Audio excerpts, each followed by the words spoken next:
What's up? Welcome back, and today we're talking coloring. We're gonna get into it quickly, but before, I want to talk about the two techniques that we'll be doing today. One of them is the HSL Secondary tab, and the other one is as simple as the curves. This is all about selective color. How can we isolate different colors when we're color grading? So we're in Premiere, and right away you see Gianni Taylor. This is a video that we shot recently for him, and I will show you the before and after before we even do anything. This is the after, this is the before. How the heck do you isolate that wall without messing with his skin tones? The wall and his skin look like a similar shade. How we did that was the HSL Secondary tab.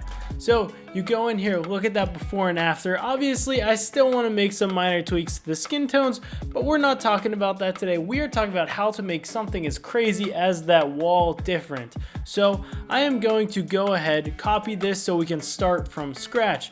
Delete that. We are starting from the very beginning. We are going to go into the Lumetri color and then HSL Secondary tab. So go on that eyedropper tool right here, click on that, and then we want to find where we want to isolate the color. What color do we want to pick to isolate for this color grade? Right here. Let's just start simple. The wall gives us a great base to work with. So the first problem I see is we have a decent amount on him and then we don't have enough on the wall. You can isolate this and see where you are selecting by checking this box right here, this box right here. Any of the colored areas are what you're selecting. Any of the non-colored areas are completely blank.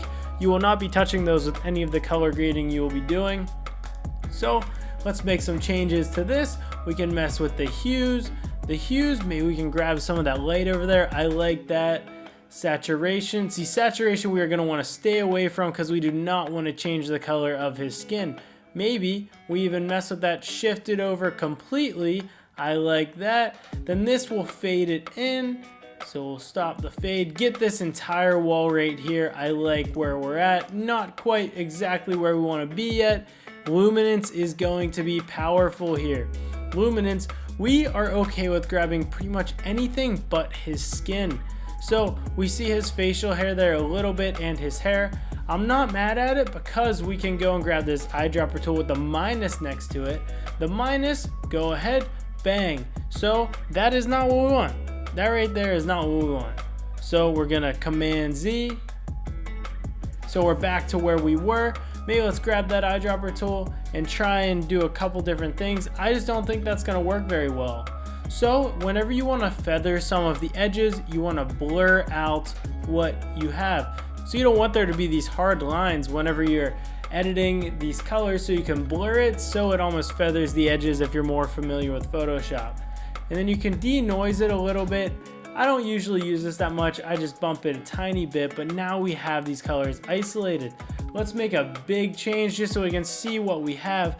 And honestly, I'm not mad at this little part on his neck. It almost looks like the lighting from behind him is that hue. So I think we're gonna leave that like that. So to make it that blue that we had, you do something as simple as dragging the blue all the way over, and then we can maybe add some saturation. The big powerful tool is going to be in this color wheel right here. Drag that over, find that hue that we want. We're gonna go extra bright for this just for the sake of the lesson. And just like that, boom, we have isolated that wall. We have a very nice different background, so it'll make it look different than the other videos that we shot in that exact same room that day. So how else would you do it? Just so that we don't get rid of the HSL work that we just did, I'm gonna copy that up again and we can just delete the Lumetri color starting from scratch once again. And we are going to go right into the Lumetri color panel like we just did, down to the curves, and this is going to be a little bit different and it'll be a little bit more tricky in my opinion. You never know, it's always different depending on the scenario, so we won't really see until we really go in and try and do it.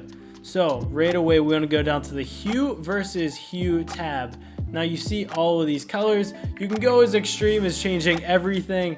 You know, if you're going for a crazy music video effect, you could just key in the hues and it'll look wild, but that's not my style. I'm not about to do that. Double click, it will reset all of those changes. So that's a little tip for you guys. you make all these changes, you're like, oh man, I hate that. You want to reset it all together. Double click on one of the dots. It will reset the entire panel right there. So how do we isolate this wall in this scenario in this tab? Grab that eyedropper tool, click on the wall. Right away, you'll be able to change it. See, it's really recognizing that his skin is closer to the wall than it did in the HSL tab. The HSL tab is better for isolating specific colors. The curves is more for just tiny tweaks that you might have to make. For me, whenever I'm editing FPV footage and it's very yellow, I like to desaturate those yellows and do that in this curves panel. That's just my preference. You will find different scenarios are better for different times. So let's find what his skin is. So whenever you click on a skin, it says it's red, orange, yellow. So we know that this has a little bit of a blue hint to it, but it's not recognizing that. So maybe we try and go from the red to the blue here. Doesn't work against the wall. So we'll go the other extreme, yellow to green, see what it isolates. This just isn't gonna be it. So for the lesson, so I can show you guys how you could actually use this, let's say we wanted his blue tie to be a different color. Go in, figure out what color that is, or use the eyedropper tool. I'm just gonna eyeball it for this scenario. Bang, bang, right between those blues. And you can see the subtle change in the hues in his tie. So look at that. We're there, there, there. You can even shift it over even more so it'll make a bigger change. Now you see that in his tie changing the color. It's as simple as that. If I had to recommend it, I would say use the curves in a more subtle scenario. Whenever you're making a big change though, use the HSL Secondary. Something to keep in mind though, whenever you're using the HSL Secondary, and let's go back to where we were with that. So we are in the HSL Secondary where we made those tabs before, where we made those adjustments to the background. If you want to do it to his skin as well, you can't do it on the same layer. So in order to do that, you will go here, you will click this box down here, click adjustment layer. All those settings will match your sequence settings, which will be good.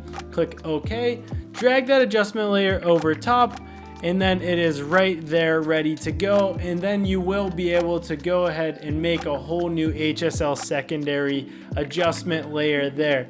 You will have to do it on all different layers, which at the end of the day will make your export a little bit tougher and it will be harder on your computer. But to my knowledge, that's the only way you can do it. Right there, you found 2 ways to isolate colors in Lumetri Color in Adobe Premiere. If you have any other ways that you like to do it, by all means, let me know. These are the 2 best ways that I've found work for me in most cases. Thank you for watching. I'll see you guys in the next video, tutorial, whatever I decide to make next. Peace.